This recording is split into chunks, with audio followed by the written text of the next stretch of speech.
Good evening and welcome to the Marty Heiser Show. I'm your guest host, Dave Straight, and I will be entertaining you for the next hour.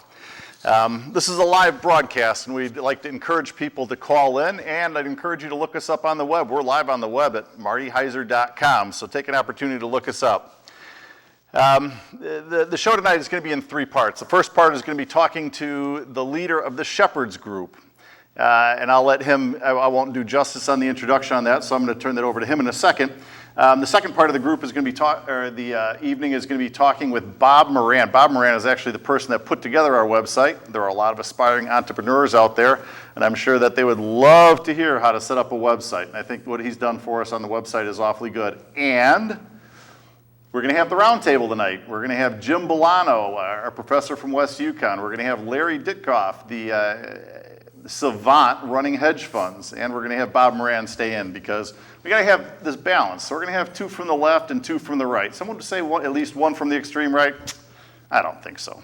But anyway, let's get started tonight. My first guest has a history of giving back to people. You know, right out of college, he spent time in the Peace Corps. So he was down in Jamaica helping people in Jamaica. Over the course of his career, he was very, very successful and has elected to give something back. And he's been giving back with the Shepherds Group. And Tim Stewart's a very good friend of mine, so I'd like to take a moment to welcome Tim Stewart to the show. Welcome, Tim. Thank you, Dave. Real treat to have you here tonight. I know it's a long drive up here for you. But can we start by having you tell us a little bit about the Shepherds Group and how you got started with this? Sure. Well, thank you for the opportunity to speak here tonight. And Shepherds is a not-for-profit organization that's near and dear to my heart. And it addresses the issue of, it's focused on educational issues, problems, particularly in the inner city areas. And the Shepherds mission is really quite simple. What we do is we identify disadvantaged and at-risk youths in the inner cities in Connecticut who have demonstrated a potential and a desire. What kind of age group is that? So we're talking about high school age students. Actually, we catch them. Our program is a high school educational program. So beginning freshman year in high school, so they're 14 years old, and we match these kids with sponsors, mentors who make a 4-year commitment to pay their tuition costs in private high schools, and also importantly, they serve as mentors for these kids during their high school career. And we're all fortunate to be citizens of Connecticut. I was just reading a statistic where I think Connecticut now has the largest college-educated citizens per capita of any state in the country. And we have some of the wealthiest communities in the country, if not in the world. But within a stone's throw, as the crow flies, in a short distance away from these very wealthy suburban communities, we have some very poor inner-city neighborhoods, some of the worst urban blight in the country. And the populations in these cities, in Bridgeport, in West Haven, in Hartford, in South Norwalk, South Stamford, the populations are at the lower end of the socioeconomic spectrum, and the populations often are immigrant groups. And so these people in particular are dependent upon government services and public institutions. And the public schools in many of these inner city areas are actually failing the citizens of those communities. And for example, we have attrition rates, dropout rates in Bridgeport in high school, which now are over 40%. In our state capital, in Hartford, in the Central School District public high school, the attrition rates are over 50%. And that's the population group that's so dependent upon public education.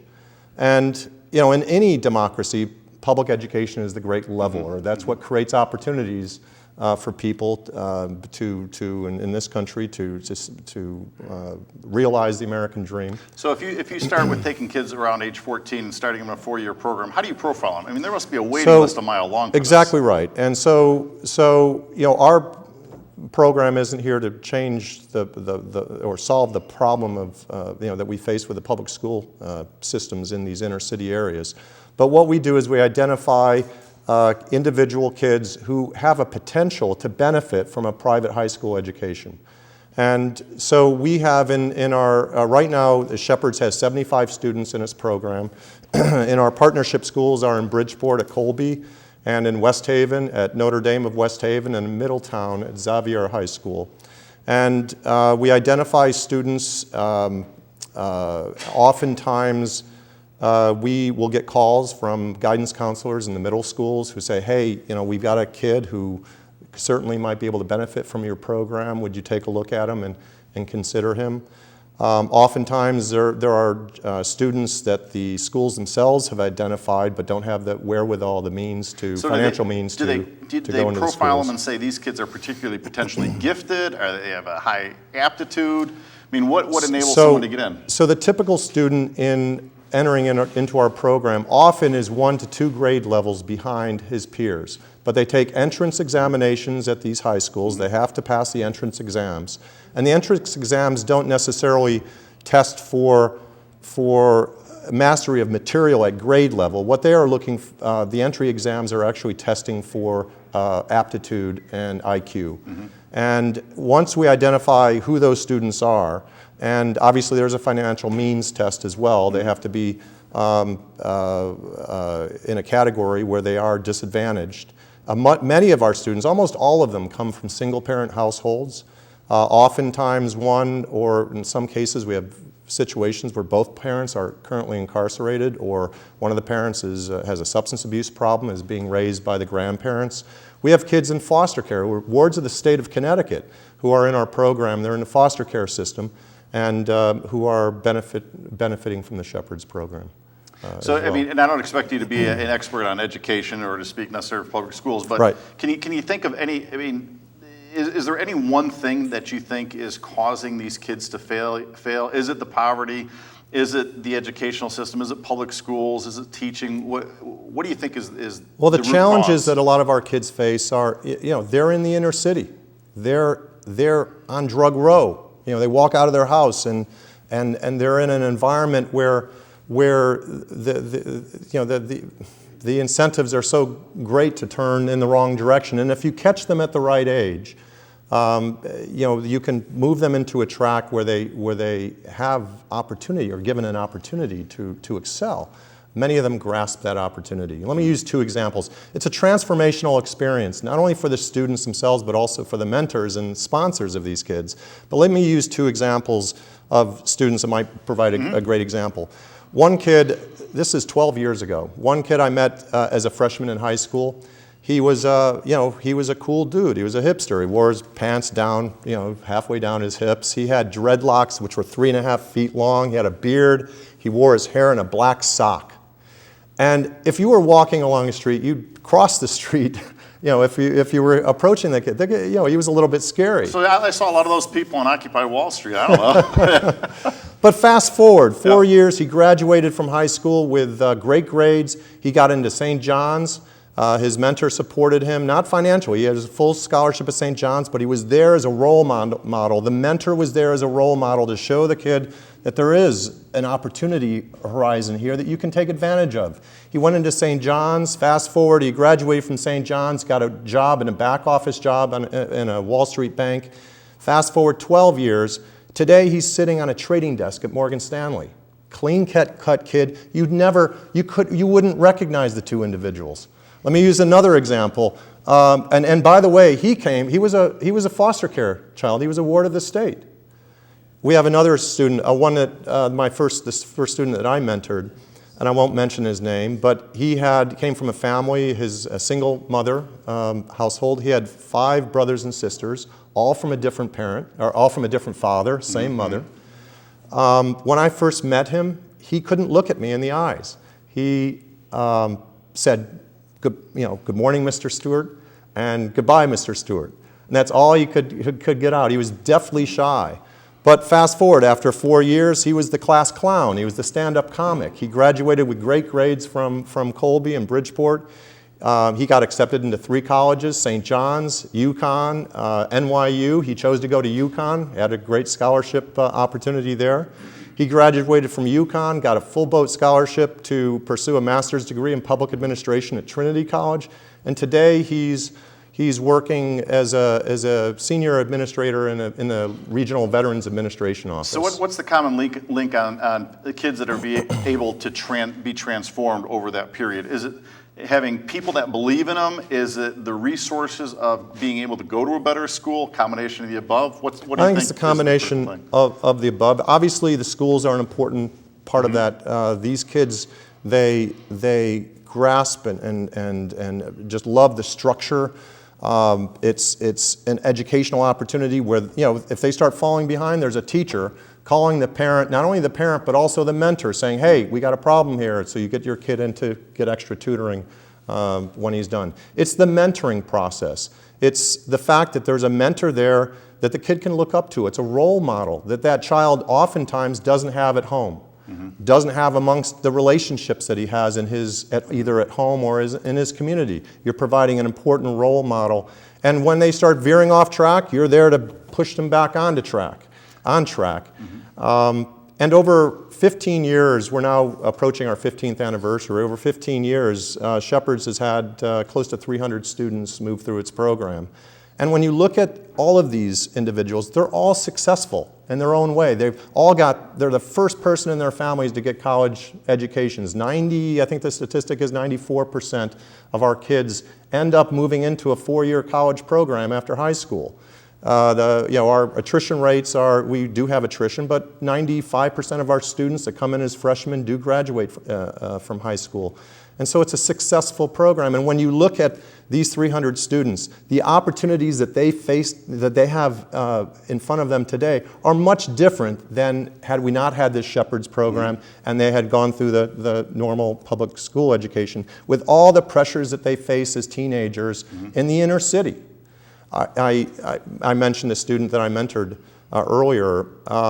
He's an administrator in the Veterans Administration today. I would go to pick him up and take him to a basketball game down in New York. When he was a freshman, we often went down once or twice a year to see the Knicks. And I would pick him up. One time I went into his home. Everyone was sitting around the television set. This is in a mid-morning, and they were wearing winter parkas. I picked him up, and he had his best friend was a star basketball player at Bridgeport Central. And his best friend in high school today is sitting in a jail in Florida. His brother today is sitting in a penitentiary upstate Connecticut. So you look at, if you catch the kids at the right age, put them onto a track where they get the discipline and the structure and the opportunity, the educational opportunity, then they generally run with it. It's interesting because the world that they live in, inner city kids live in, I don't even think we can comprehend or begin to imagine. A friend of mine was going to take, he was in a mentoring program, and he went into Bridgeport to pick up a kid to take him hunting for the first time. Right. So they were going to go out hunting. And they were going to go out for pheasant hunting. And he called, so the kid calls a friend of mine and says, hey, can I bring my gun? I got a shotgun. He says, okay, that's fine. So he goes to pick up this young boy, and the kid comes out with a sawed-off shotgun. Well, that doesn't work, but obviously illegal. But, we can't even relate to that. But that, for him, was survival in the inner city. But anyway, let me switch gears for a second. Let's talk a little bit about, because we've only got about 5 minutes left, let's talk a little bit about the mentors themselves. What's the profile of a mentor? This can't be a cheap proposition, 4 years of a private school. No, and tuition costs are always rising, but today the mentoring, the sponsoring costs they range, depending upon the school and the community that we're in, they range from $6,000 to $7,500. And are these schools, do they have to wear uniforms and the kid wear whatever they want? Most of these schools require uniforms. We're a non-denominational organization. We're not associated with a religious organization. But in the inner cities, the schools we do use are parochial schools because often that's the best educational bang for the buck. So we're trying to get the maximum bang for the educational dollar. And so our programs to date have been in the inner city parochial schools. But the profile of mentors and sponsors, oftentimes we will have, the ideal profile is that sponsor mentor who will commit to paying the tuition for 4 years. It's a 4-year commitment. And if for any reason that commitment falls away, then the board of Shepherd steps up to make sure that student goes through his high school career, so we don't have to put him back into a public school track if the sponsorship dollars fall away. But we have been very successful over the last 5 years or so, raising money from corporations and other places as well. The evil Family corporations? Family foundations are large supporters of ours. So we've been able to, in some cases, just the mentoring part of the equation, where the mentor isn't responsible for the full tuition dollar, but he contributes some of that tuition dollar, but we are also in need of mentors who can commit to spending the time with the kids. And it's not a lot of time, but it's once or twice, 3 times a month. So if you're going to spend time with the student, what would be the typical interaction? Now, do you primarily match up men with boys and women with women? We generally match up men with boys and women with women. Sometimes we have couples. My wife and I both sponsored. We both sponsored our first boy, and then our second girl. We have sponsors, a lot of repeat sponsors who've gone through 3, 4. They're working on their 5th kid today. Some are sponsoring multiple children at once, and so we have needs of additional mentoring support in the organization as well. Well, that's just incredible. And do you have a waiting list for sponsors? We're always looking for more sponsors because, as you said earlier, the demand for to become a Shepherd's student, to get into the program, there's very high demand for it, and unfortunately we turn kids away every year in every community that we're in.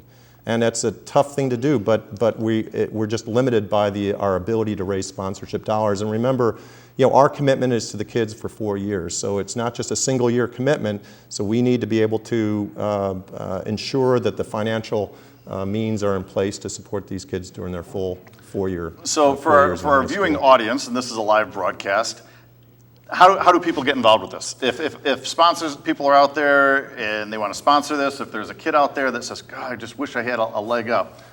Absolutely. So the first step is, why don't you go on the website. We have a www.shepherdsinc, shepherdsinc.com, shepherdsinc.com, and get more information. And there are telephone numbers there for you to call if you'd like to sign up as either a sponsor or a mentor. And we have more information on the organization and the programs on the website. So that's the easiest way. This is an organization, and you and I have known each other for years and years. Yep. This, in my opinion, is one of the finest organizations, maybe in America, because it's transformative. It's changing people's lives. I don't mean to politicize this, but it's a great example of people giving back, of private sector funds, the efficiency and the effectiveness. So you're taking kids that had no chance, and you're changing the world. George Bush Sr. referred to 1,000 points of light. I think this organization, every politician in this country should be talking about this organization. Well, thank you for those sentiments. And the important thing here is that while we may not be able to change the public policy issue, certainly you can have an impact and change an individual's life.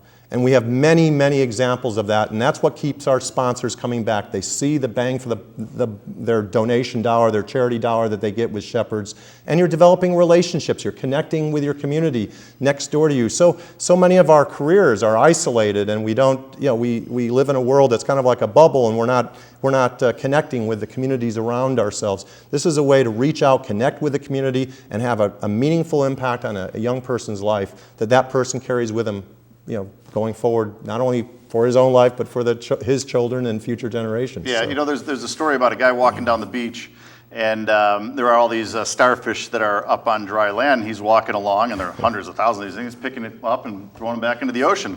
You're familiar with this one, right? And a guy walks up and says, "What are you doing? You can't throw all these back. What are you doing?" He said, "Well, you know what? It mattered to that one, and you're taking one at a time and getting them back in the ocean and giving them a chance." Right. So I can't tell you how much I appreciate you taking the time. It's a long drive for you to come in. No, not at all. And this is, again, an organization that's dear to my heart, and I thank you for the opportunity. Well, I'm hoping the next time we have you on that we can have a couple of your the kids that have been successful in this. We'd love to bring them on, and they can tell you. I mean, they're the best. They're the best. The best promoters of our organization, because they all have great stories to tell, and they're wonderful human beings, and we'd love to bring a few of them on so you can get a little more flavor for what the organization is doing and the sorts of kids that come out after they've had an opportunity to be a Shepherd student. It's fantastic, Tim. Always a pleasure. Thank you. And we'll look forward to having you back on. Wonderful. Thanks a lot. Thank you. Our next guest is going to be Bob Moran. Let me give you a little background on Bob Moran. Bob Moran is an ex-military guy, I think Lieutenant Colonel, I believe it was, in the Army.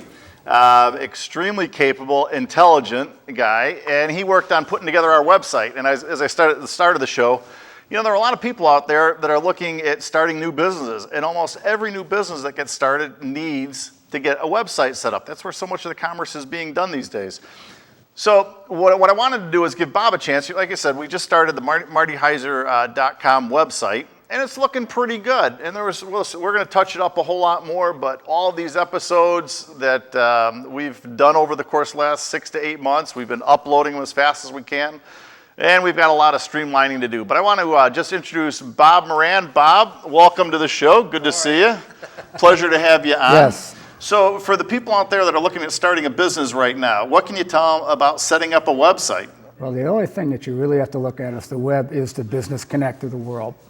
Yep. And you ignore it at your peril. I know that when you and I got together and started talking about this, you asked me some very pertinent questions in terms of what is this site going to do? How are we going to get the message out? How are we going to set this thing up? And what we did is we built an environment that can scale, that can grow to a very large size, and it's modular. And from that, we have an environment that really does. So what do you mean by modular? Modular? Okay. The site right now has a scheduler. People can join. People can take the calendar and connect it to their Google Calendar to see what the shows are going to be like. Mm-hmm. The shows themselves can incorporate pictures. We can have slideshows. We already have 347 visitors thus far. We also had spam. That's me every night watching my video probably over and over. Probably you saying, you know, hey, Bob, can you help me on this? And from that, it becomes a collaborative effort. So when you and I work on this particular enterprise, it's like, hey, David, I need some ideas from you. Give me some content. And then I do the build, and we start to construct this. And in every business that starts to get involved with the web, you have to define what you do. And if you can't define it in one sentence, then you're in the wrong business. Mm-hmm. In my case, what do? I solve communication problems. How long have you been working on setting up websites? Oh, Lord. I've been involved in technology for about 35 years. I was a former design director for Gartner Group. I am a pioneer in computer graphics, and I started involved in websites since 1990. So I started out with Mosaic. I started out with the University of Illinois' website technology, and then from that, it's just simply exploded. So if someone wakes up and says, I've got a great idea, and I want to set up a website. Step one, do they go to GoDaddy? Do they go to Yahoo, web hosting? They try to find somebody that knows what they're doing. That's why I called you. Okay, you would call somebody like me. And then what happens is that you sit down and we strategize. What do you do for a business? Mm-hmm. One of the biggest things that people have in the tech space is they don't ask questions. So if I'm querying you in terms of, hey, I want to build a website for commodities, the first thing I would be doing is, hey, I need to know what you do. Mm-hmm. Can you explain it to me? Can you give me some information? Can you give me background information?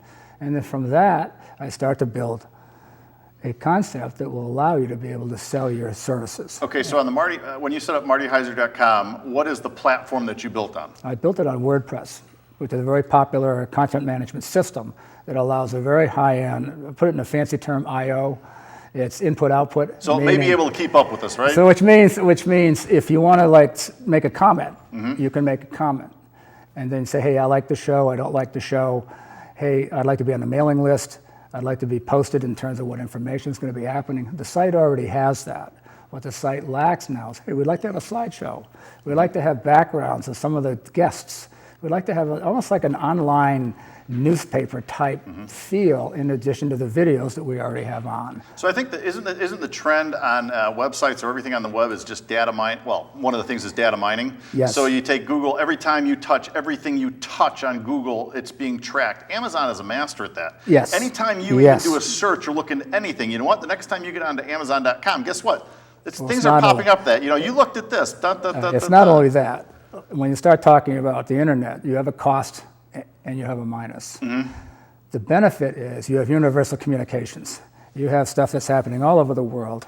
I have access to scientific journals. I have access to graphics. I have access to all kinds of data, okay? On the other side, we're tracked.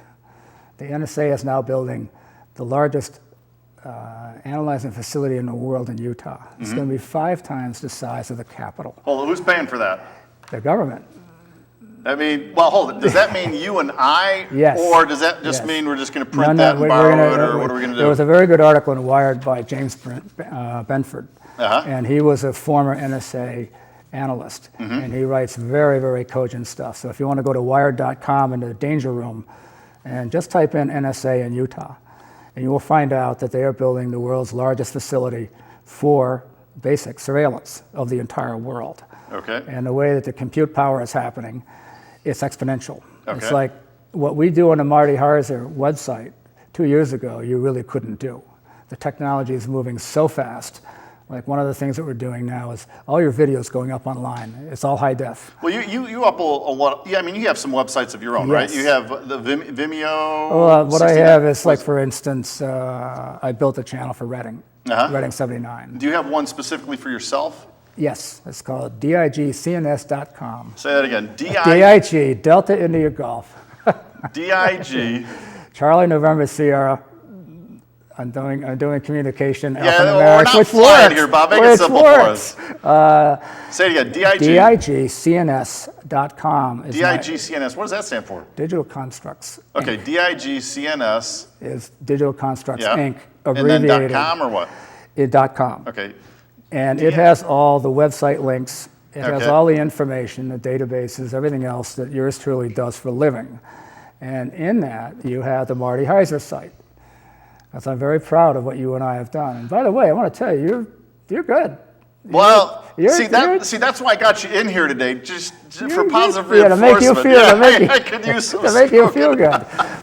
But you add like a business sense and a clarity in terms of what needs to be done. And in every website, when you work with people, you try to find the people that can communicate effectively in terms of what you want to transpire. Gotcha. Okay, well, what I want to do is work on getting our next, well, before we get off this subject, if people want to get involved with this or contact you, should we just have them go through martyheiser.com? Yeah, absolutely. So just go to martyheiser.com and just give us feedback and say, hey, I want to talk to that really good-looking guy that knew everything about setting up a website. So just jump right on there and we will get that communication. That's fantastic. Okay, you're going to stay here for this next episode. Okay, so here we go on the political roundtable. We're going to go a full 30 minutes on this if you guys want to start miking up. So let me just talk a little bit about this. Obama's investment record. You'll be happy to know that this past week, another one of Obama's subsidized companies, with your tax dollar, just went bust. It was called A123. That took down $535 million of it's your grandkids' dollars, tax dollars. Sorry? I've got it at 535, my good man. 535 for Cylinder, 249.8. I stand corrected because on the Marty Heiser show, you always get the truth. If I'm wrong on a detail, man, call in and let me know. This is live, so if Rich, if you can get the phone number up there. Yeah. But please, you already started doing the Candy Crowley, interrupting me 28 times. And okay, next stop, Cylinder. You had that right. $535 million. Razor Technology. There's another good one for $33 million of your money. Nevada Geo. Bust. $98 million. First Solar. Barely alive. Taxpayer on the hook for $3 billion. You think that's it? That's not it. We're just getting started here. Abound Solar. Taxpayers lost $400 million. Bacon Power, bust for $43 million. Sun Power, nearly bust, $1.2 billion. Bright Source, $1.6 billion. Now showing massive losses. Get this, ready? I got to read this because I want to make sure you're getting the facts. 77% of the DOE grants, Department of Energy grants, went to Obama donors that raised, guess what, $457,000 for his election. That was the first time around. Guess what they got in return? $11 billion in grants and loans. As a result, I got to get this right. Hang on a second. I lost my next page. Hang on a second here. This is really good stuff. I know you're... I think you just balanced the budget. Well, pretty much. Oh yeah. So as a result of the $11 billion in grants and loans and everybody going bust, guess what? The Energy Department Inspector General has launched 100 criminal investigations. And you know what? It's not going to amount to anything. They're not going to get your money back. Your money is gone. So here's the hypocrisy. Here's what I don't get. When Obama gets on TV, he demonizes what? Wall Street and being irresponsible with your money? Why is it that he can, I got to be careful the words I use here. How can he throw away your taxpayer dollars and nobody even cares? It's no big deal. But anyway, I'm going to give my panel a chance to respond to this. And we're gonna talk, a little bit about what's going on with the campaign, the debates, bias in the media. Maybe there is. Who knows? So we'll start with Jim Bolano. Jim, welcome to the show. And we have Mr. Dickoff here today. Larry, it's always a pleasure to have you on the show. Always a pleasure to be I'm back telling on you, the the show. fans are going to be kind of disappointed. There's no pink tie, but you look very dapper today. Someone lavender. Thank you. Dave. Terrific. So, how do you defend the president's record on subsidizing these energy companies? Well, Dave, before, as Mitt Romney said, I just want to make sure we get this on the record. Are you saying that for a couple of $100,000 in contributions, the president knowingly steered Stephen Chu and the Energy Department to give these particular companies loans or subsidies, that it was tit for tat? I don't think money motivates anybody to do anything. Greed never motivates, right? That's not an answer, Dave. Larry, there's always a money trail. Is it any coincidence that 77% of the recipients were donors to Obama? You tell me. Well, yeah. I just like to connect the dots. Well, yeah. Well, I think given that the president's geared more towards alternative energy than George Bush was, or the Republican Party in general, I don't think that would be a surprise. Just as I'll bet you most of the coal donors, probably were GOP based. So no, I don't think you can necessarily conclude that there's inherent foul play. I mean, I'm getting the vibe that what you're suggesting, it was pay to play. That they donated money to Obama's campaign, hoping that he would win, and that he would turn around and give them, what'd you say, $11 billion versus $400? $500 million in donations, Yeah, $11 billion in grants and loans.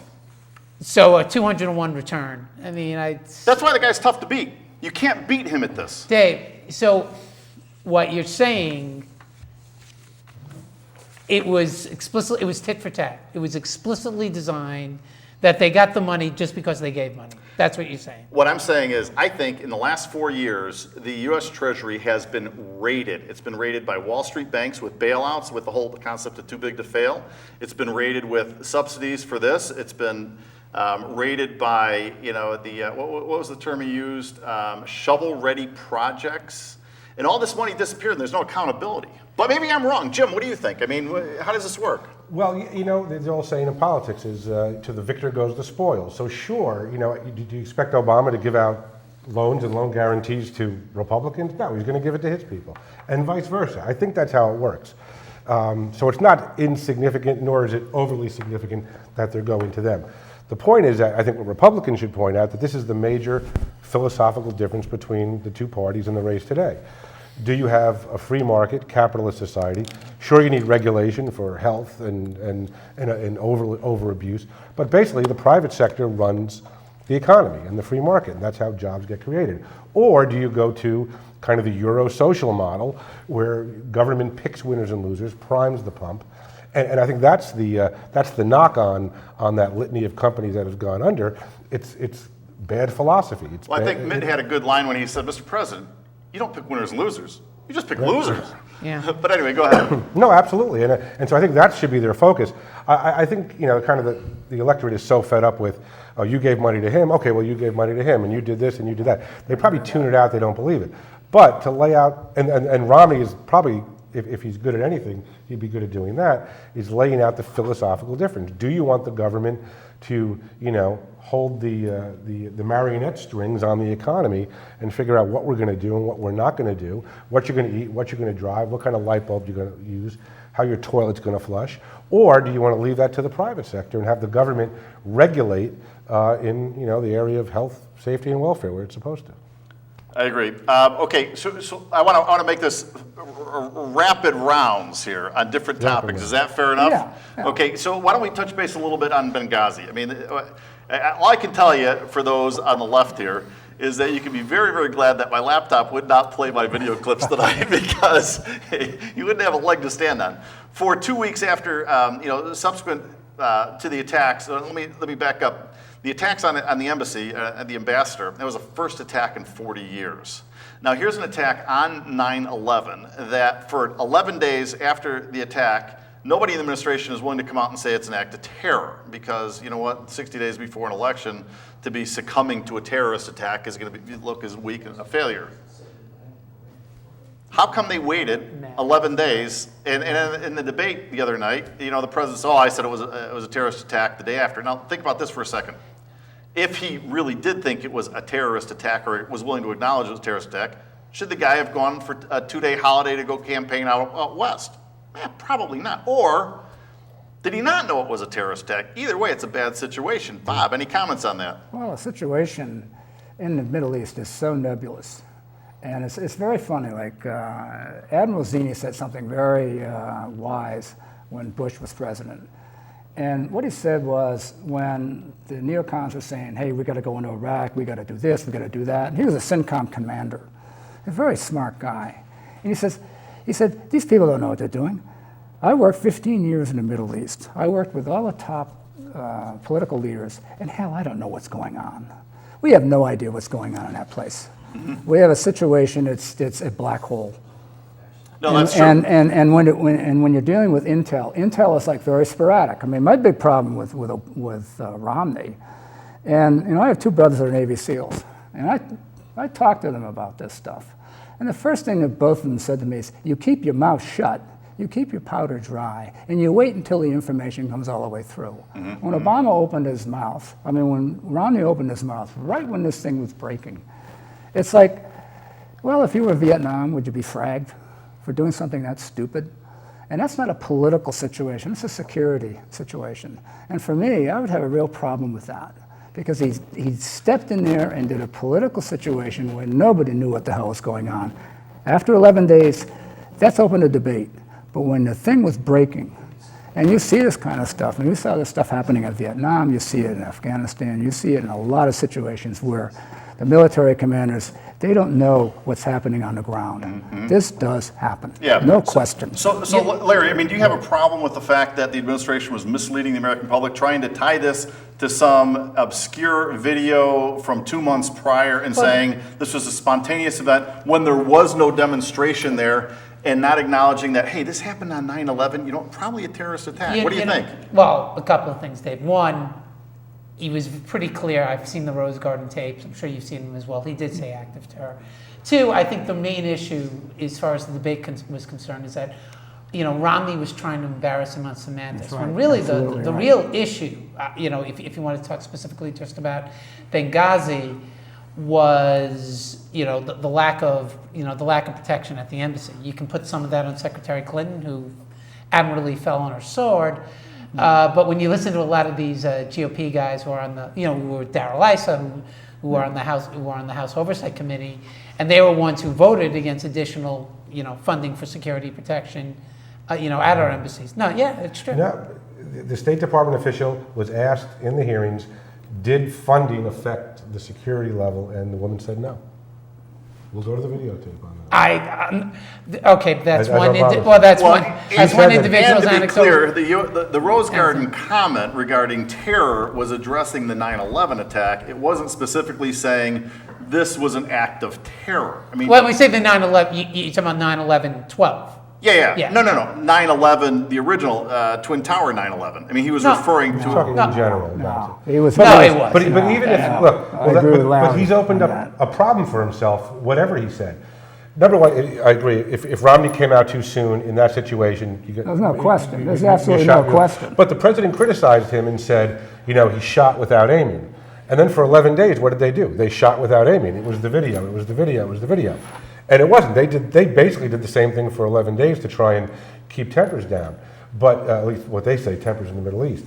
But what the president did is open up a can of worms for himself because he said, I said it was an act of terror on day 2. Well, then why on day 6 was your UN ambassador saying it was the video? Why was Jay Carney saying it wasn't against the U.S. government, it wasn't against U.S. policy, it was the video? And the other guys are saying, Clough and Axelrod, a week later were saying it was all the intel we had, we got the intel when we got it. But then the president's saying, no, I knew on day 2. Well, that doesn't make any sense. Oh, the other part of the issue, when you start looking at it fundamentally, is why are we there? Well, yeah. Okay? So when you start talking about this, when I hear about, the video is the cause of this, I think it's total BS. Yeah. Well, The yeah, cause I of thought this so is, as well. is but we I- are simply in a country, we have a Muslim situation, and they look at us as invaders. They look at us as, why are you in our country? Why are you doing this? You should not be here. So here's a quick quiz. So I have kind of a libertarian type of libertarian, situation here. yeah. In There you terms go. of, Another one on the No, I would argue. Well, but look, in- the but in- majority of yeah. Libyans, I think they're grateful to the United States for getting rid of Gaddafi.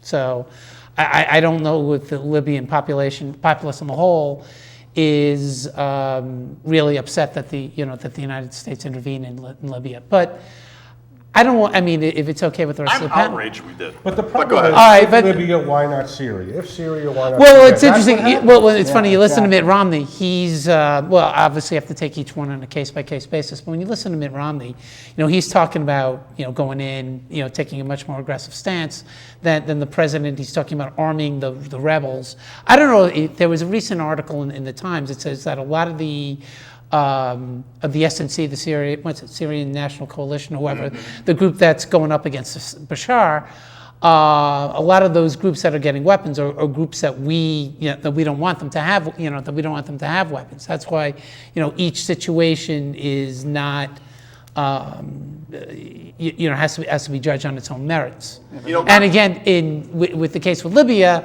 there was no arming of an insurgency. It was. But we're the United States of America. You're talking, we have to go there because 700,000 in Benghazi are at risk. Well, You don't have to. No, I'm not saying you have to. I'm just saying yeah, it's. but here's the issue. You go in and regarding Syria, and let's talk about Russia. Russia's had a relationship with Syria for like 30 years. Okay? Longer than that? And Yeah. we're talking big time. And when I hear Mitt Romney, I think of Custer. I think of a guy going in, we're going to arm these people, Yes. we're going to do this, we're going to do that. You're not going to do squat. Because the Russians have already said, if there's any kind of an invasion, you put any troops on the ground, and there's going to be, we're talking possibly World War III. So, like this gamesmanship and this political thing, it's like Russia has a huge investment in Syria. I think the reality is that our foreign policy in the Middle East is out of control. Yes, It is. I It's agree with unraveling that. right before I our agree- eyes. I agree So with think that. about this, and I'm going to direct this regarding our involvement in Afghanistan. And Ron Paul is exactly right when he talks about blowback. No. We're going to have blowback for the next 30, 40, 50 years from our involvement in the Middle East. Right now in Afghanistan, only 10, let's see, for every so-called terrorist or person that's in that for a political objective, for every one of those we kill 47 innocents around Yes, it. that's right. And for every 10 attacks against the U.S. military over there, 90% of those are retribution for That's those innocents exactly being attacked. right. Well, the major casualties recently have been green on blue, or whatever they blue on green. Well, Green on blue, yeah. And then, Inside so why? the, So when inside you, the so the net being everywhere, and everybody has smartphones, and they look at the type of incursion that the U.S. has done, and you wonder why they're angry. You wonder why, as much as I despise the Taliban, to the very depths of my soul, can you understand why they want us out of Afghanistan? And I agree with Ron Paul on this. I totally disagree with him on social policy, but in terms of the military policy that we have had in this country regarding the Middle East, I think it's absolutely frightening. And when I see, particularly with Romney and Ryan, whose lack of understanding of military is embarrassing. It's absolutely embarrassing. So let's- and it's like, Well, But that's the minefield for Romney. I don't want to give you ammunition. But the minefield for Romney in the third debate is that Americans are tired of war. There's a No big question about it. libertarian No question about strain in the Republican Party, and he's talking hawk, And I think he's got to watch himself on that. If we were out of there, those countries have long histories of nationalism. The Turks don't want to get overrun by the Iranians. Neither do the Egyptians. If we weren't there, It's a regional issue. holding Let me that let them together. take it Well, themselves. you have to ask. yeah, well, Jim, I don't really need you to give me. Well, ask Alexander. cover, Ask Alexander the Great about Afghanistan. Yeah. Larry, what do you got? Well, no, I just wanted Just to. ask The for last time I was on the show, Dave, you were out in Michigan. It was Jim, myself, and Marty, and Marty was kind of. I said he lost his medication. Came off the rails. He was going off the deep end in regards to. I wish I'd been there. Yeah, I wish you were there too. In regards to the first debate and about what a blowout it was for Mitt Romney and how my guy got. His, I believe, butt kicked was Marty's phrase. Was Marty's phrase. And then, the tenor of this discussion has not been so much about it hasn't really been about the debate at all. It's just been about, Benghazi. I mean, when Mitt Romney says about, the 20% across the board tax cut, and it's going to be revenue neutral, and really no leading economist on either side comes in and says that it's going to be anywhere near it, and then when Candy Crowley challenges him, and he says, well, of course, the numbers are going to add up, and he doesn't feel that he's entitled. Or why don't you ever hold the president accountable for the things that he said he'd do and he didn't do and he's failed on? I mean, he never seems to. None of that seems to stick to You're people. attacking the plan that's not implemented, not the plan that's been in place for 4 years. A guy's running for president, and he says, if I'm elected, this is what I'm going to do. And it's not even anywhere close. And he doesn't even have any specifics on his own plan. I agree with Well, that. maybe $17,000 in deductions. Well, then he said maybe $25,000. And then, when he said, well, take whatever deductions you want, mortgage interest or the charitable deduction. I don't know what he's talking about. I mean, well, when I look at Romney, it's like really interesting. David and I had a terrific talk about mittens. And one of the things that I'm really surprised at, here's a guy that's made $1 gazillion. He's a factory. He's a fact wonk. I'm going to do a company. I'm going to save it. I'm going to destroy it. I'm going to make money. Blah blah blah blah blah blah. So he's going to ascertain all the facts. But when I see him running this campaign with no facts, with nothing, and I go, I agree with you, Larry. I agree with Larry about this. Jim, what do you think? Here's the thing. I agree with you on this. You know the tax code and the tax regulations are 20,000 pages. It's right? complicated. So horrible. he's got to take that mess, and he's got to go to Congress, assuming he has a Republican Senate, he'll get something done. With a Democratic Senate, those deductions have to be worked through. He doesn't know at this point which ones to get specific. And why aren't you asking for specifics on the president? Right now, all we know is he's going to raise the top rate on the top 1%, over He'll let the Bush tax cut expire. That's right. For 4% or 5%. 3%, right. Okay, and he's going to cut the military, and then what? And that's going to enable him to invest in roads and bridges and hire teachers. Where's that money coming from? He's going to close we're borrowing 40 cents on every dollar and raising the 4% on the top 1% is going to close the deficit gap? Of course not. Nobody's asking him about his specifics. His plan definitely isn't enough. So let's talk a little bit about media bias. So we watch these debates, and we have, the first moderator in the first debate was someone when they got married, Obama goes to the wedding. There's a connection there. Katie Crowley was on record before that debate saying that, if Romney gets elected, it would be a disaster for America, and all of a sudden she's the moderator. You see? No, not all of a sudden, Dave. Both sides agreed to it. Then Romney shouldn't have agreed to it. Well, Yeah. you're right. He shouldn't have. He's right. But I don't know how that selection process. I don't know if how much leverage you have to say no. I'm not going to go with it. So anyway, so she interrupts 28 times versus Mitt Romney gets interrupted 28 times. Obama gets interrupted 8 times. And over the course of the 2 debates, vice president and these presidential debates, guess what? By coincidence, the Democratic candidate gets 10% more time. And if you notice in that debate, Mitt Romney is framing up this thing about, remember those offshore investments and the Grand Cayman accounts? Guess what? And just as he was about to say, and you have the exact same thing, Katie Crowley interrupts and Obama interrupts, and they shut down the whole point. The fact is, they both have Cayman accounts, and they're both in blind trust. Yeah. And then for Katie Crowley to I interrupt don't know. Cayman, I don't think Obama has an offshore account. it's in a blind trust, and it has. No, you said Cayman. No. Well, so No, it's blind. No, right. As president, he can't have his decisions have any Right. financial impact. So I'm sure he has money in blind trust. But you said offshore, and I'm saying I don't think it's. Well, go back and watch it. What he said was, we have, we both have money in a blind trust, and you've been accusing me of having money offshore. You have the same thing. Investment. So whatever it is, it is. No, but here was the point that Obama really was making, that Romney was not going to crack down on China because he was a guy He was making money from China. It was essentially making He's money making money from from using China. China. That's the point. Not specifically, did he put money in, what's the Sinuk, the China National Offshore, which he did. But that really wasn't the main point. The main point was, did he make money from outsourcing American jobs to Well, China? that's a phony argument. The president's job czar, the head of the job commission, was Immelt from Immelt, GE. yeah. Well, they're not outsourcing any jobs to China? Of course they are. I mean, GE has no presence in China. I'm sure they're And they pay no taxes either. That's right. I mean, so this is stuff I No, think the but voters but the all issue, cut through. here's my point, Jim. The issue was not, did Obama have investments? And I don't know if Obama invested specifically in Chinese companies. I mean, I have a investment in a mutual fund. I mean, is that? Oh, you're evil. Yeah, that's. I mean, no. So that invest in foreign companies. I mean, Rami was talking about mutual. I mean, is that what he's saying? That Obama has some money in a mutual fund? So I'm going to give you a chance. We're going to switch gears to the economy real quick. I'm going to give you a quick rundown, a snapshot of where we are today.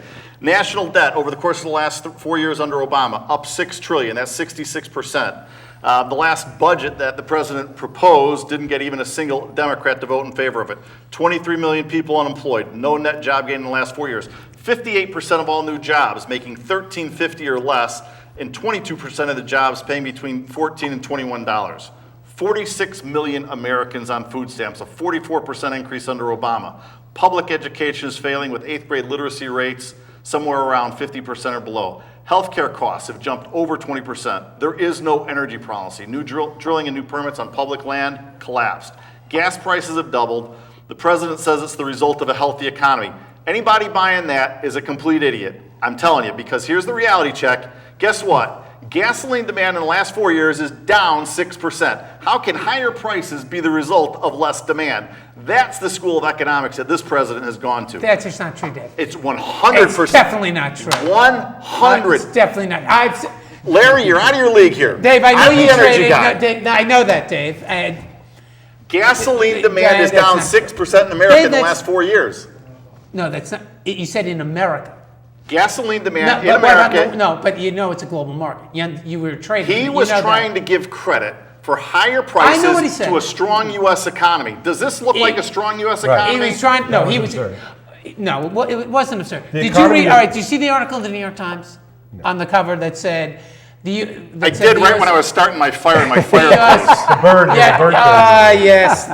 Dave, you really should spend a little bit more time to be well versed in. The video I was going to play tonight was from CNN. No, You would have loved it. The New York Times said, "How has the U.S. economy performed over the prior 4 years?" And the question is, versus what? Versus other large world economies? The answer is clearly yes, and in large part, it's because of the president's, the president's policies. The austerity budgets don't work when you're just going in to cut. Take a look at what's gone on in England. Take a look at Greece. And the one country where we haven't done as well as is Germany, and that's a country that has tremendous subsidy. I looked in So the it's mirror a- and I subsidy. saw Greece.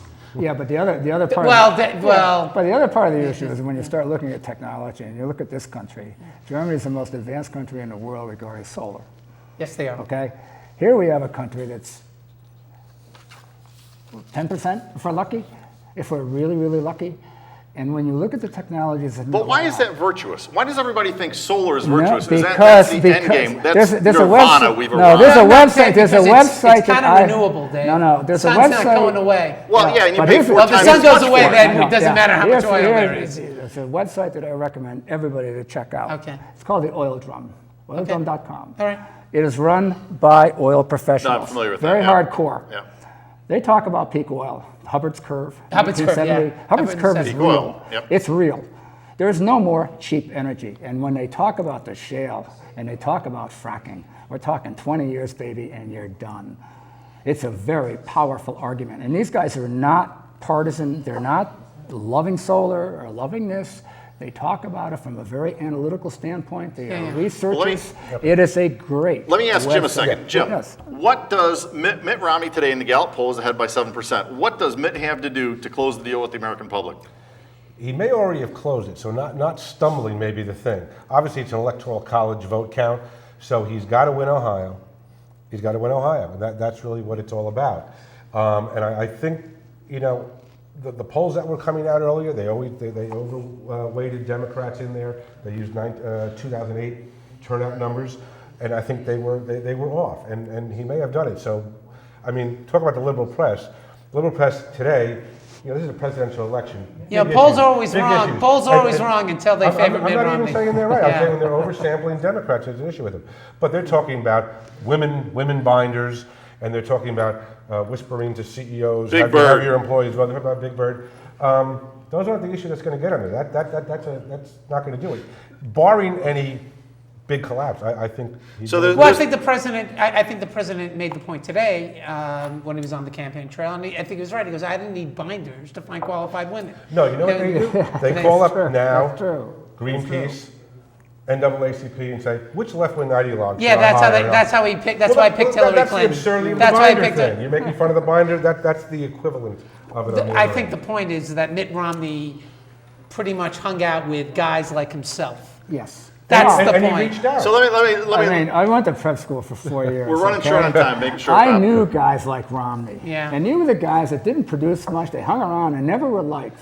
I knew guys like this. Like when I saw those debates. let me jump in, Bob. The rude factor really. So bothered me. I was sitting in a meeting at work one time, and this guy was trying to explain why he had screwed up. And the manager looked at him and said, "Boy, you're polishing a turd." Every time I listen to Obama try and defend his record, I think, "Boy, you're polishing a turd there." Gee, that's what I think when I hear Mitt Romney. Well, there you go, Larry. I'll give you the last word. We're down to about a minute left here. How can Obama possibly get reaelected on this dismal, disastrous record? Dave, did you not hear what I said?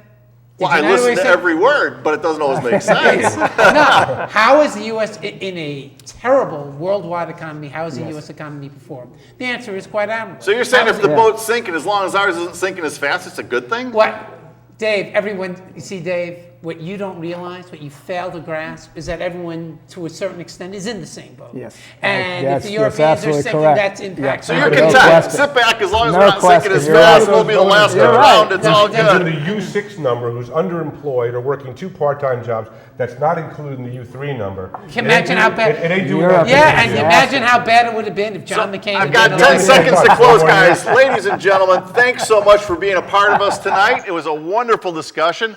MartyHeiser.com, our website. It was a great show. Thanks for tuning in. The Marty Heiser Show, where you always get the truth. Thanks so much. I got to tell you guys, it was a treat to have you guys on. It was a lively discussion. There you go. Larry, every time you can make it, it's a real hoot.